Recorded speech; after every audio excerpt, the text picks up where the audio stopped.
நீங்கள் இந்த டிஃப்ரென்ஸ் எப்போ ஃபீல் பண்ணியிருக்கீங்களா? இப்போ நம்ம வந்து படித்ததுனால இப்படி ஒரு சிச்சுவேஷன் வந்து எங்கள் 2 பேர் உறவுக்குள்ளேயே இப்படி இருக்குது, வெளியிலேருந்து பார்க்க பார்வையும் இப்படி இருக்குங்கிறது நீங்கள் எனக்கே உணர்ந்திருக்கீங்களா? இருக்கு. ரிலேஷன் சைட்லலாம் பேசுவாங்க தான் இந்த ஓகே. மாரி. அவங்க வீட்ல அவங்க அம்மாவே வந்து வந்தா 2, 3 நாள் தொடர்ச்சியா இருக்க மாட்டாங்க.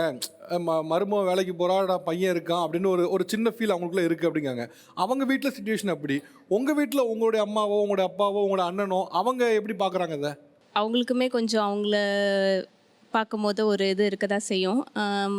மருமக வேலைக்கு போகல, எங்கள் அப்பா சொல்கிறது உண்டு இது மாதிரி, வேலைக்கு போகல, என் வீட்டில் இருக்கீங்க அந்த மாதிரிலாம் சொல்லுவாங்க. அது மாதிரி நான் அதிகமாக சம்பாதிக்கிறேன், அவங்க பண்ணலை அந்த மாதிரி பேசுவாங்க. ஆனால் நாங்கள் அதை புரிய வைக்க ட்ரை பண்ணிகிட்ருக்கோம், அவ்வளோதான். ஓகே. பட் உங்க வீட்லயும் அந்த இது இன்னும் யோசிக்க தான் இருக்குது. இப்போ சொந்தக்காரங்க ஆக்சுவலாக எப்படி பார்க்குறாங்க? ஏன்னா அவர் சொல்ல ஒரு சின்ன தயக்கம் இருந்தது பார்க்க முடிஞ்சது.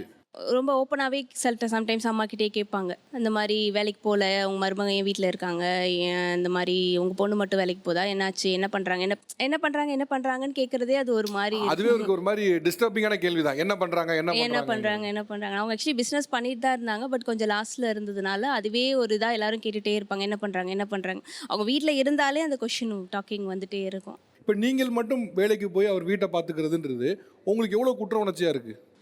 ரொம்ப இருக்கும் சார், அடிக்கடி இருக்கும். ஏன்னா அவங்க வந்து நல்லா ஒர்க் பண்ணிட்டு இருந்தாங்க துபாயில் இருக்கும்போது. அவங்களுக்குன்னு ஒரு ஸ்டேட்டஸ், அவங்களுக்குன்னு ஒரு லைஃப் எல்லாமே நல்லா போயிட்டு இருந்துச்சு. இப்போ எனக்காக அவங்க சாக்ரிஃபைஸ் பண்ணிட்டு தான் இங்கே வந்தாங்க.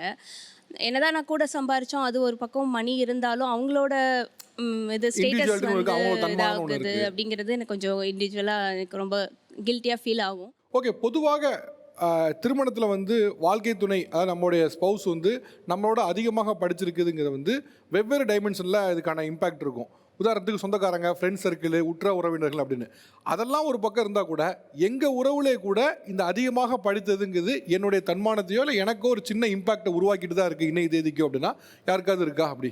அவர் பார்த்தீங்கன்னா பிஎஸ்சி விஷுவல் படிச்சிருக்காரு. பிஎஸ்சி விஷுவல் ஏதோ படிச்சிருக்காரு. படிச்சிருக்காரா? அவர் படிச்சிருக்காரு. என்ன படிச்சாருன்னு கூட நான் அதிகமாக கேட்டதில்ல. நான் 12th வந்து பாதி தான்.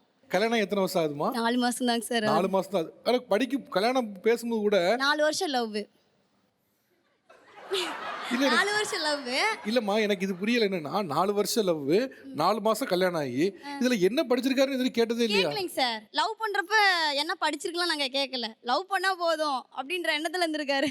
நீங்க என்ன படிச்சிருக்கீங்க sir? BSc visual communication. Okay. Visual communication படிச்சிருக்கீங்க. ஓகே. அவங்க என்ன படிச்சிருக்காங்க? அவங்க வந்து என்ன படிச்சிருக்காங்கன்னா, நான் 4 இயர்ஸ் லவ் பண்ணியிருக்கேங்க சார். இந்த 4 இயர்ஸில் வந்து அவங்ககிட்ட எதுவுமே கேட்டதில்லை, லவ் தான் அப்படிங்கிற. கல்யாணம் ஆகி ஒரு 3 டேஸ்க்கு அப்புறம் தான் என் ஃபேமிலி சைட்லேருந்து பொண்ணு என்ன படிச்சிருக்காங்க அப்படின்னு சொல்லி கேட்டாங்க.